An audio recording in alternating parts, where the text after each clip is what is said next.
Na resposta católica de hoje, gostaríamos de responder ao Robson Teodoro, que faz uma pergunta que lhe fez um amigo que é ateu.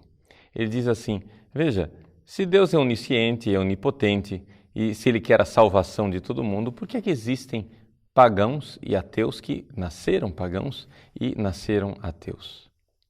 Pois bem, veja, aqui a pergunta é um falso problema. Nós temos que entender o seguinte: se Deus é onipotente, se Deus sabe tudo, se Deus pode tudo, por que é que Ele, então, já não nos deu a evidência, a clareza da sua existência, de tal forma que nós não tivéssemos que viver aqui nesse mundo às apalpadelas e não tivéssemos aqui que buscá-lo continuamente? Por que é que Deus não se impõe enquanto verdade? Por uma razão muito simples. Pela própria natureza da verdade divina. Ou seja, Deus, Ele é uma verdade tal que uma vez que você o vir face a face, quando você vir Deus face a face, você não será capaz de resistir. Entende?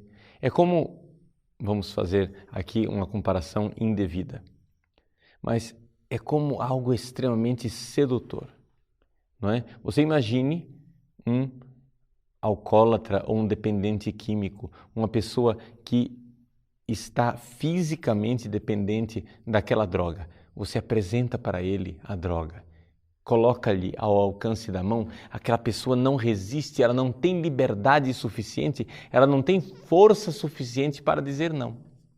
Pois bem, se Deus se apresentasse a nós, face a face, nós não poderíamos escolher Deus livremente, não poderíamos dizer quero ou não quero. Nós seríamos seduzidos por esta verdade, seríamos atraídos a ela de tal forma que a nossa liberdade cessaria. Mas aqui vem o problema. Deus, na sua infinita bondade, quer filhos que amem livremente. Então, isso faz parte da natureza do amor da criatura. Veja, Deus pode tudo, mas tem uma coisa que Deus não pode. Ele não pode obrigar você a amá-lo. Porque no dia em que Ele usar a sua onipotência para forçar você a amá-lo, isso não é amor. Porque o amor, por definição, precisa ser livre. O amor, ou ele é livre, ou ele não é amor. E por isso Deus, na sua bondade, se esconde de nós. Por isso Deus, na sua bondade, não mostra o seu rosto. Para que, atraídos por Ele de forma indireta, nós possamos livremente buscá-lo, livremente amá-lo e livremente servi-lo. Depois que nós gerarmos em nós esse amor livre, então Ele se mostrará a nós. E uma vez que Ele revela o seu rosto, nós viveremos a alegria plena de ter este Deus que nós amamos face a face diante de nós. Mas atenção, que nós amamos quando? Nesta vida. Porque o nosso amor eterno por Deus dependerá da liberdade que foi exercida enquanto nós ainda não o víamos face a face. É por isso que esta vida é muito séria. É por isso que precisamos levar esta vida a sério. E é por isso que precisamos buscá-lo e servi-lo. Pois bem, o seu amigo, Robson, quer saber por que é que existem pessoas ateias. Existem pessoas ateias porque existe a liberdade. As pessoas são livres. Agora, saiba de uma coisa, ninguém é ateu naturalmente e espontaneamente. Ou seja, Deus, quando nos criou voltados para Ele. Nos criou com um coração inquieto, como diz Santo Agostinho, que não repousa enquanto não repousar em Deus. Portanto, a tendência natural do ser humano é a fé. Santo Tomás de Aquino nos recorda com muita clareza que a incredulidade, ou seja, a falta de fé, é algo absolutamente contrário à natureza humana. É algo que destrói o ser humano. Ou seja, ninguém é ateu e feliz, tranquilo, realizado.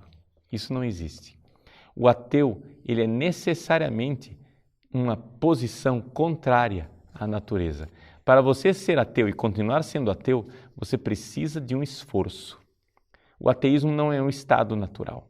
O ateísmo não é um estado de inércia. Se você for inerte, você será ateu. Não, absolutamente não. Se você continuar na sua inércia, você pode ser idólatra, pode ser pagão, pode ser uma pessoa que tem um Deus falso. Isso sim. Nós cristãos precisamos lutar e combater, aniquilar os deuses falsos para abraçarmos ao Deus verdadeiro. Mas o homem, na sua espontaneidade, terá um Deus, falso ou verdadeiro. O ateísmo é uma posição extremamente incômoda, extremamente antinatural, extremamente contrária àquilo que espontaneamente o ser humano seria. É por isso que o futuro da humanidade jamais será o ateísmo. Hoje que o cristianismo é perseguido, hoje que nós vemos tantas forças contrárias à religião de nosso Senhor Jesus Cristo, o que é que nós devemos temer? Nós devemos temer não o ateísmo, mas o neopaganismo. Ou seja, o ateísmo foi simplesmente uma moda.